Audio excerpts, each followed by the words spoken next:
अस्सलाम वालेकुम। कैसे हो आप सब? उम्मीद करता हूँ आप सब खैरियत से होंगे।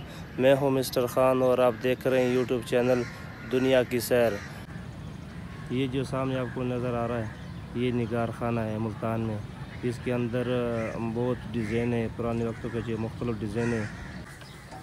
निगार खाना मसनूआत पाकिस्तान। निगार खाना मसनूआत पाकिस्तान।